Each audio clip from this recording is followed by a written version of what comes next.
Hello and welcome to the first edition of the Nine Sports Podcast. As you may have heard, we've made the decision to go independent. Over the next few weeks, we're going to have a lot of announcements for you about the ways in which our podcast ambitions will match the scope of the way in which we cover women's basketball at the Nine Basketball and women's sports across the board at the Nine Sports every day. We are in depth. We talk to the newsmakers, to the people who matter, and we get you the answers that you are looking for. And I am grateful for the opportunity to once again talk to Cathy Engelbert, Commissioner of the WNBA, who is always so generous with her time and always so open about a moment in the league unlike any other and any that, quite frankly, many of us could have even envisioned when Cathy, you took over as the first commissioner. So, welcome to the show. A place I want to start is I feel like there is a disconnect between some of the, let us say, the loudest, angriest conversation that you hear about the WNBA right now and where we are. And just to sort of level set for my audience and for you as well, the conversation about the WNBA in crisis, the conversation about the WNBA having this issue or that issue, and I compare it to the numbers that you and I see all the time, where we're talking about revenue side growing exponentially. We're talking about television ratings growing exponentially. You're talking about audiences. I mean, just the way for me to put it is I show up to cover New York Liberty games on a regular basis, and it's a sellout crowd. And it's a crowd in love with women's basketball in a way that the fan base has always been, but is now bigger than ever. So can you kind of take me through two parts to this, right? One is just are the numbers you're seeing dovetailing with the numbers sort of we're seeing on the outside? And number two, how do you sort of reconcile those two things? Does it even matter between that online conversation and sort of where the league really is? Yeah, I'll start with reconciling. I mean, the state of the league is really strong. The play on the court is where it starts, the players and what they're putting out every night. I mean, so strong. And my mantra coming into this season was sustain and gain because when you're in hyper growth, you got to sustain that growth, but you want to gain on it too over the last year or two. So, and our fans have showed up. Our players obviously are putting the greatest product on the court. So it's an incredible wave of momentum. And I'm not saying ignore all the vitriol and things online. We obviously don't condone any of that. But it also is people typing that with no accountability. So as we look at our true fans and the new fans we brought into this league, as you mentioned, we're up on every metric, whether it's viewership and merch and digital engagement, which is important with the younger fan we're bringing in. I mean, that digital engagement has been incredible to see. We set the record for the most ever attendance for a WNBA season, and that's the most in league history. And we still have, when we set that, we still had 2.5 weeks ago. Now we have a week and a half to go. So, but stepping back, like we are in this period of hyper growth, and every decision we make, Howard, is focused on the long-term sustainability of this league. So you do have to drown out some of this shorter term, this issue, that issue, and you're really trying to set the league up for decades to come. And I'm just, again, so blessed to be leading this league at a time when these players are just amazing. I mean, look what Alyssa Thomas is doing. Look what Nafisa Collier's doing. Look what Asia Wilson's doing. I mean, there's so many great storylines out there. Look what the Atlanta Dream are doing this year. So, I mean, when you have great stories to tell and the players are putting that product on the court, that's what the inspiration is. So when you go to a Liberty game and you're seeing that those fans. I mean, look at the Golden State Valkyries and that storyline this year with every sellout at Chase Center. So, I mean, again, I got 10, 15 more things I could talk about and players I could talk about really showing up this year. It's just incredible. And again, it is a collective thing. And to go to that part of the conversation, in a lot of ways, it feels to me almost like a proof of concept. And listeners and readers know that I'm certainly not shy about writing about Caitlin Clark. You can see over my left shoulder, right? But this is a lead that is seeing massive attendance in the Indiana Fever market, even as she has missed much of the season. This is a lead that is seen, like you said, in an expansion market. The Golden State Valkyries selling out. I can't talk to people without hearing about what that experience is like out in the Bay Area. Honestly, it's something I'm really excited to experience myself, but just having our Michelle Smith, who, side note, is going to be inducted into the Naismith Hall of Fame this coming weekend. But Michelle getting the chance to cover that Golden State Valkyries team, it's exceeded even what she has talked about the Bay Area wanting and believing was possible for 30 years. There's also just the fact that, again, the isolation between the conversation and the way in which it actually matters in the way that the rubber hits the road is the multiple owners who have come in on the expansion side at a significant increase in expansion fees, even over a couple of years ago. So I guess sort of the last part on this before we move on to there's so many other interesting topics right now is just at the end of the day, when the business decisions are not able or not needed to be driven from that, do fans and people who are engaged in this league in the same way kind of need to tune out the heat in favor of the light in much the same way? Yeah, I mean, I think everybody has a different way of dealing with social media. I think, obviously with the sophistication of technology and targeting, once you click on a few WNBA things, positive or negative sentiment or neutral sentiment, you get targeted more. Right. I know that in my case, and so a lot of people believe everything they read too. And as we know, a lot of the stuff, especially the vitriol stuff, is not true. So. It's obviously something that I think fans have, the tens of millions of fans who have arrived over the last couple of years have had to deal with as W fans. But once they come to a game, watch a game, and they see the joy that these players bring, young boys and girls, the inspiration they bring across all age and demographics and races, et cetera. I mean, I get to experience that because I go to so many games. I get to experience that in all of our arenas. I mean, some are obviously better at other than basketball presentation and game presentation. But, it's just inspiring to see, if a Paige Beckers or Caitlin Clark or Nasia Wilson or Nafisa Kali or Alicia Gray, like walk around and they're being asked for autographs and they're being stopped and, they're being worshiped. And it's just so great to see that because I have to admit, when I came in the league, it wasn't that. And so now that conversation, I think you do have to focus on the light and not the dark. But obviously, to the extent we have issues, we need to deal with those too. We need to protect our players. That's why we did the No Space for Hate. And we need to make sure that we're protecting them as much as we can. But they all now are very seasoned professionals with social media and digital. And I think they're dealing with it actually this year quite well.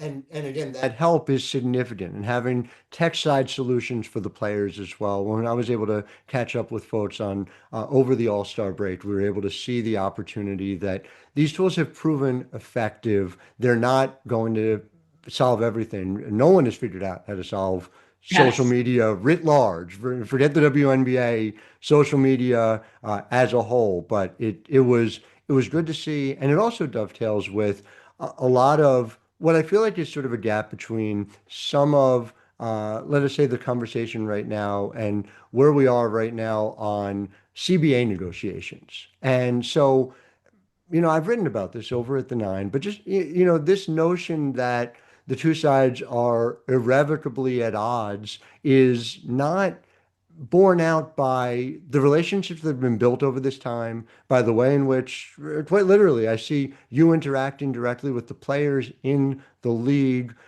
We are coming up on, about 2 months from an October 31st deadline that can and I think likely will be extended. I'm just wondering from your perspective, before we get into some of the details of it, do you feel as if things are on pace, on track for where they need to get to for you guys to have this kind of broad-based agreement?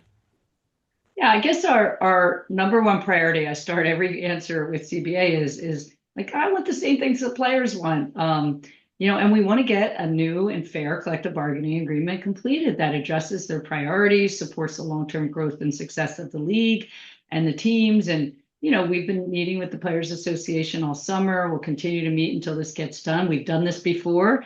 My lawyers keep reminding me that, like, we've done this before. And, and everybody says, are you ahead or behind the usual? I think we're right on track. And obviously we have additional sessions scheduled. And, what hasn't changed is we want to significantly increase player salaries and benefits while also balancing that with setting up the long-term economic viability and sustainability of this league. And I talk about that a lot, and it might sound like finance jumbo to some people, but it's really important to strike that right balance, because I don't think any player wants their legacy to be to put a league out of business. So, and the negotiation process takes time, and I'm one of those leaders that likes to move much more quickly than these usually track, but it requires a remarkable amount of detail and research and forecasting, but it's an opportunity, and I think the players know it, to shape women's basketball and, quite frankly, women's sports for generations to come. So I think that's where we are, and I still continue to feel optimistic we'll get a very fair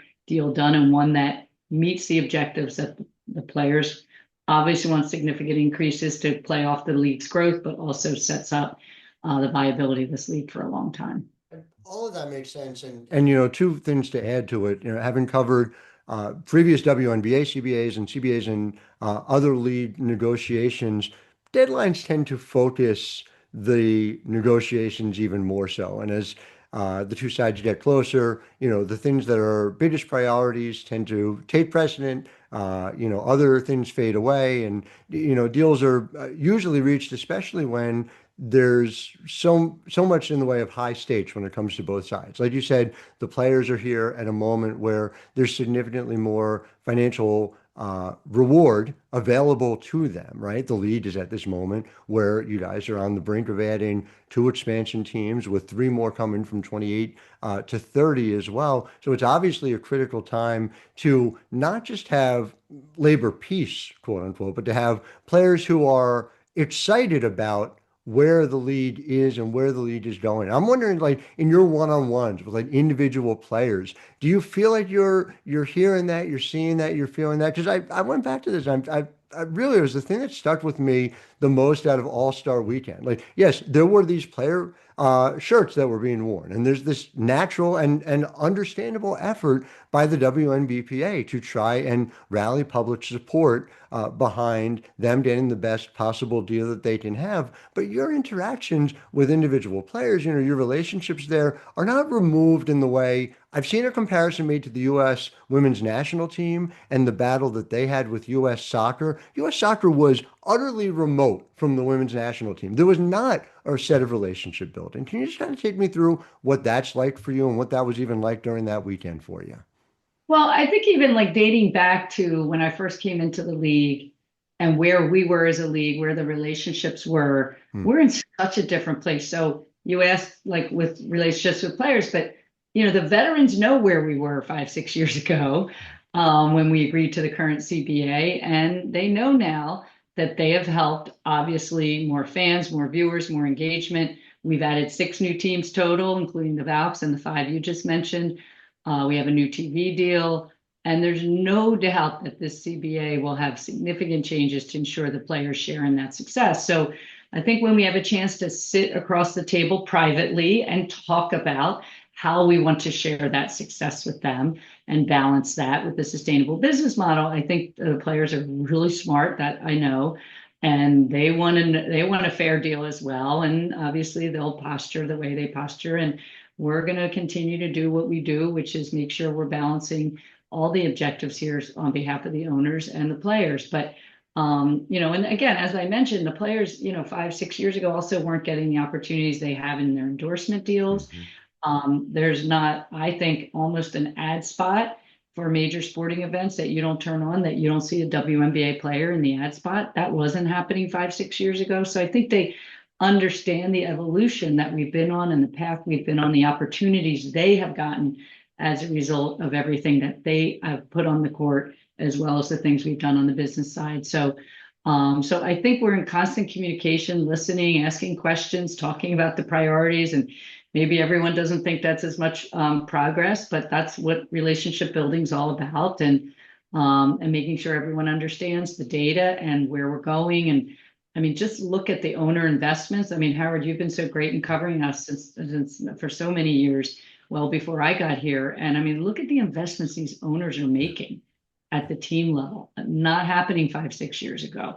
Valuations not happening, whether it's the patch on the uniform, a placement on the court, a media ad buy. Nobody was buying ad buys at any premium value back 5, 6 years ago, and now they are. So again, it's taking all this information and data and setting up a significant increase in the player salaries and benefits. And they have to trust us on that, right? They have to trust that we kind of have all the models and data, and we give them all very transparent on the financial information. They can run the same models. And hopefully, again, we've done this before. We get to a place where they think it's fair, the owners think it's fair, and we get the deal done. Yeah, RIP Boost Mobile. I agree with you. And so it's a very different moment now. Related to that, of course, is the fact that there has been revenue sharing in previous models. Now, like you mentioned, with the new TV deal, with the fact that we're seeing revenue grow significantly. I just, when it comes to the model that you guys are proposing, I would assume it's your belief that not only is there obviously revenue sharing in whatever deal you guys ultimately reach, but that there is a way that the players are going to share in that revenue sharing because the economics are in a different place. Is that the way you see it? Exactly. Again, in 2020, different place, different rev share Yeah. model. And now we have a lot more confidence in the growth and what we can sustain over the period of however many years this ends up being. So again, to be kind of fiscally prudent at the same time, significantly increase and give the players a significant upside based on the way the league grows. This is what we propose has significant upside in it. And again, just going through, sometimes you have to bring it to life through examples and things like that. But and you got to build that trust and that relationship to make sure that, while we didn't heretofore hit that rev share in the old model, but that was an old model. The league was in a very different place back then. We're in a better place today, and we think we have a revenue share model that's going to really work to their favor. And the flip side of it, and you mentioned this, the owners who are investing are in obviously a fundamentally different place. You have three different ownership groups who are also NBA ownership groups. And for our listeners, just, to kind of level set this, the way in which ownership within the WNBA is structured is 42% are quote unquote pure WNBA owners. But even that is mixed because 42% is NBA owners, and a lot of the NBA owners also own WNBA teams, and then approximately 16% dedicated to the capital raise that was engineered several years ago by you and your team. Some of those owners are also WNBA and NBA owners. And so I say that for a couple of reasons. One is you have folks who are clearly not just invested by virtue of some other holding, the way you saw for many years in this league, but people who are making the affirmative choice again and then a third time to be invested here. And on the NBA side, for expansion owners to come in, and this is sort of the biggest question when you'll have people who are unfamiliar, who might even just hear sort of the chatter and say, oh, what about the league's crisis? And I'm like, well, the league's crisis involved three NBA owners willing to spend 250 million apiece to get in on the ground floor on something that they don't even get to start putting on the floor for a product until 28, 29, or 30. These are not people who are saying, hey, we're into this quick boom and bust cycle. These are people who are doing it for the longer term. And I know that's a lot of information to throw at people, but I want people to understand that as the context for you are also working in conjunction with the owners. You need to get owner buy-in for whatever deal is ultimately made for the players. How much has that conversation changed, and in what ways has that conversation changed over when you were making these agreements in place in 2020? Yeah, I think the owners are an important constituent in this negotiation, and the owners are all in, as you see. They're all either building practice facilities or investing heavily in the player experience. They all supported us when we wanted to do the charter travel outside of a CBA last year, and that was the right thing to do. Again, we have a labor relations committee. They know we're in a different place than we were years ago. And again, they're all in and they're all rowing in the same direction on this. They all agree that we want to pay the players more and balance that with a business model that's going to work for all of us going forward. So For that, I'm grateful because the ownership group, and you mentioned, the 42-42-16, but this is really about the WNBA owners who take on the all the risk and obligations, and obviously the positives of running a WNBA team. And that's why half of our WNBA owners at the time invested doubled down in our capital raise. So actually 8% of that 16% are current WNBA or NBA owners. So that's a big positive in my view, that they wanted to double down at a time when, again, we weren't where we were today. And they made a smart business decision, in my view, to do that. And we've really deployed that capital in smart ways around transforming the business of this league. And it's actually been really made us ready for the onslaught of tens of millions of new fans that came in, and all the other things we've had to deal with that have been thrown our way.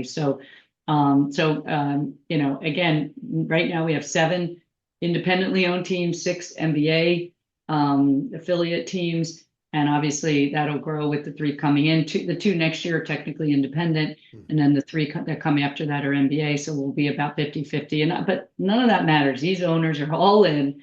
They're all in. They're all investing. They all want player experience to be great so that they can win championships. That's the one thing is, they're really competitive and they all want to win championships. And obviously, as a journalist in this space, we thank you in advance for all the free agents that are coming up, because that will drive our coverage throughout the offseason. But your point is a really important one, because it dovetails with a lot of what's happening right now, clearly with the Connecticut Sun. And I think it's important, and from my perspective, again, having covered relocation sales and other aspects of this happening in other leagues, there is often an effort by the league level, and often efforts by other owners who are in the league, to help steer the direction of the ship on those decisions. In a lot of ways, the reason why the WNBA has been exempt from this for the lion's share of the league's existence comes from valuation simply not being where they are now. And I wonder, just, your 30,000 feet view of it. I would imagine, there's enough happening behind the scenes. It's not something where we can get into the details to share sort of who is where with what, or, what a timeline necessarily would look like. But it feels to me like a symptom of that growth as much as anything. I'm just wondering how you see it. Yeah, I mean, look, first of all, the interest from so many ownership groups in major markets in the expansion process we just went through, that yielded the 3 new expansions. As you know, Howard, we set out to name 1 and we ended up naming 3, because when you have so much interest in major markets, and you're in this hyper growth mode, how do you feed that? How do you be in more media markets? How do you grow the game? How do you grow more roster spots for players who don't make rosters to play? This is how you do it. So it's such a good sign. And then Connecticut's going through a strategic process on their own to determine what they are going to do, whether they're going to double down and keep the team and build practice facilities and invest in the player experience, sell a minority interest in the team, sell a majority interest, sell the whole thing. I mean, that's their analysis that they're still going through today. You see it in the statements they've put out. So they're still looking at their strategic options for the team. So I think it's interesting, all the media coverage around it that is obviously based on, again, some posturing in the media. But we do have processes and in place. It's not the first time a team has been sold in the WNBA or any major league. All leagues have processes around sales of teams, and relocation decisions, again, that we put out are made by the Board of Governors and not by individual teams, because then you'd have chaos. And every league has these same processes and rules. So I think it's interesting that W is being, cast the way they are. But it's we're in contact with the Mohegan Tribe, who obviously owns the team. They've been great owners over so many years. The team has been great, at least until this year, made the playoffs every year I've been here, and made the semifinals a bunch of those years. So they've obviously had great success, and they'll make a decision on what they want to do, and in the future. So that's, again, it's you got to have a process or you'd have chaos. So that's what we're going through right now, and they're going through right now. And I guess just to overlay it, and I know we talked a little bit about this at All Star, that, sure, October 31st is a deadline for now, unless both sides agree to extend it on the CBA side. But with expansion coming, with an off season coming, where there's so much going on, there's obviously motivation from both sides to get a deal done. I think overlaid against that, and I don't think, I wonder, do you feel a similar sense of, having resolution within the Connecticut sale at a similar time, simply to know who are the, let's say, the players on the field when it comes to ownership, when things like expansion take place, when things like free agency in this offseason ahead take place, and you'll be able to say, all right, players who are free agents have the opportunity to know they're going to go play here. Yeah, I mean, clearly, I think Mohegan's already announced that they'll be the Connecticut Sun in 2026. Mhm. So I think that's already been announced. So this will be 27 and forward if they engage in a sale of the franchise or significant majority sale of the franchise. So, again, it's up to them to make the decision that's best for them. It's obviously up to us to evaluate and approve it, meaning the WNBA Board of Governors. So I don't know where exactly what they'll do or the timing on that. They've got obviously other businesses. They don't just have the Connecticut Sun. So they have other businesses. I'm sure they're dealing with at this time, the strategy around those and strategic options around those. I mean, it is interesting that we're going to have this really exciting and maybe you call it crazy, active free agency process coming off of this offseason because of obviously a new collective bargaining agreement that will be in place. So that does factor probably a little bit into their timing, but I think the fact that they announced, and by the way, they have employees who are obviously probably worried about what's going on.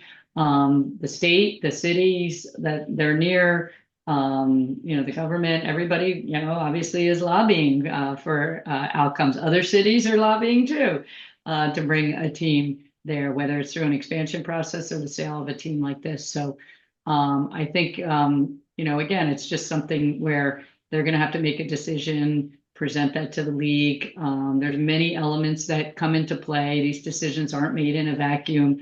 I do think the timing's interesting, primarily because of our free agency system. It's not as much about CBA.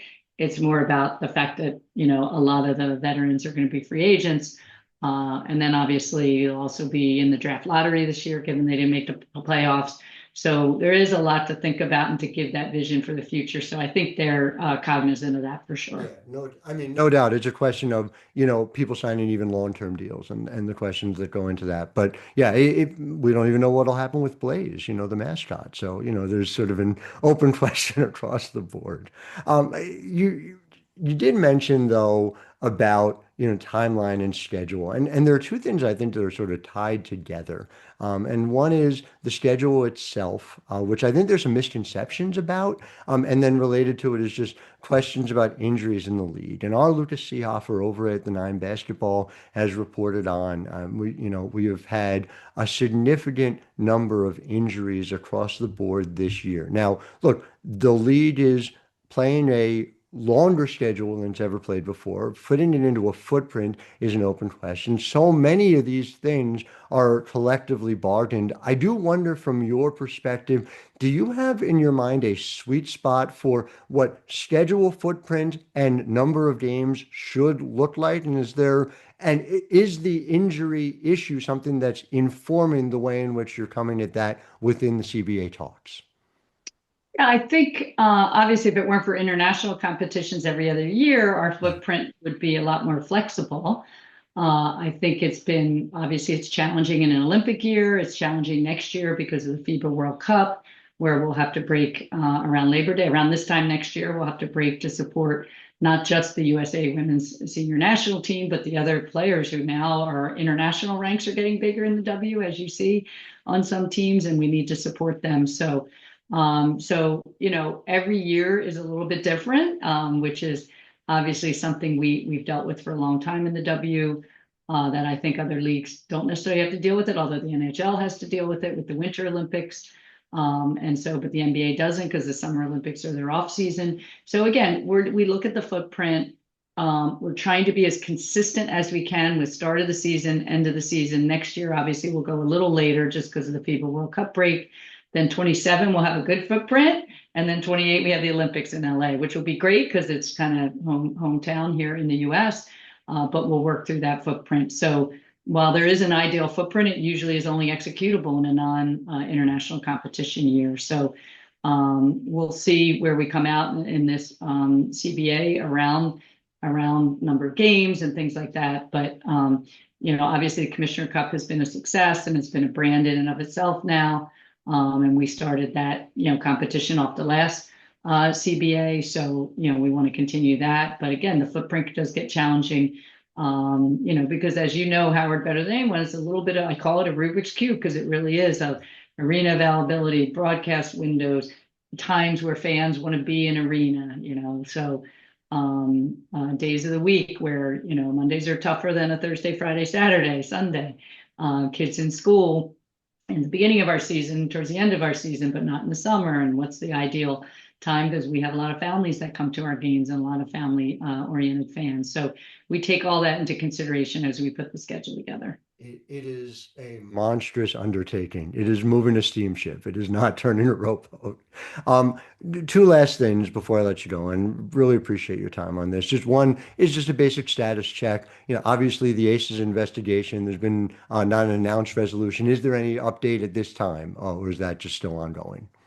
Yeah, no update, ongoing, outside counsel doing their work. So Sure. we'll let you know when we have something wrapped there. Understood. And then just I want to leave things here because not only is this a moment of hypergrowth, but a phrase that you used, what you talked about, global expansion over at the All-Star Game. What is the single biggest global expansion when you sort of think about where you want the league to be in 2030 that you're most excited about? Yeah, most excited, just I think there's a lot of low-hanging fruit globally that we haven't even tapped yet. So whether it's our own global game series, whether it's kind of expanding what we've done in Toronto, and then we just had a successful Vancouver last year, Edmonton. What does that look like in Europe, Asia, longer term Africa? I mean, I think there's so much opportunity and so much upside for us globally. Activating at NBA Global Games, I've admired for a long time what the NBA has done around global games. Now that, I think it's this year, it's somewhere in the early 20s, 22 or 23% of our players born outside the US. And, having been in Paris last year for the Olympics, and I said, the one game that I thought was like the greatest fan vibe was Belgium, France semifinal women in Paris. And it was just amazing. And so that struck me, like the demand for women's basketball globally is great. We're looking at, we had our most viewed All-Star game ever in China last year, with multiple millions of people watching our All-Star game in China. So again, we've shown our games in India to great success, and Japan, and we have some Japanese players in the league, some Chinese players in the league. So, and I think the feeder system of the NCAA into our league, but also the international ranks becoming a bigger proportion of our league, is just makes global like very low hanging fruit. But we need to, expand, whether it's our language capability around our games, our broadcast deals outside the United States, because there is demand. We know that, and we just need to, do a better job of meeting that demand, and figuring out what the right allocation of capital is to play games, because it's expensive to go play games globally. It's not, it's not for the faint of heart, let's call it, from a financial perspective. So how do you make it so that it's really growing brands? And then it's having our brands bring our players over, which just happened with Sabrina Ionescu and Nike when she went over to Asia, and great successful trip, which expanded her brand. Because again, remember when Kobe and Stephon Marbury and players of that generation went over to Asia and then came back with huge brands, paving the way for the next generation of players like LeBron to have big brands across Asia as well. So those are, I know that's a lot. You asked for one thing, I gave you all the things I'm excited about, but there's so much work to be done there. And it's actually decisions around how we deploy our capital smartly around that to grow the game globally and grow the players' brands globally. This is a yes and space, so we're very happy to hear all of it. And again, I just want to say thank you for your transparency. Thank you for coming on and sharing this with our listeners who are so tuned in to what it is that's going on. Cathy Engelbert, thank you for all that you're doing. And to our listeners, thank you. Stay with us over the next few weeks. Lots of announcements about what we have to come. Until then, I'm Howard Megdal, wishing all of you a wonderful day.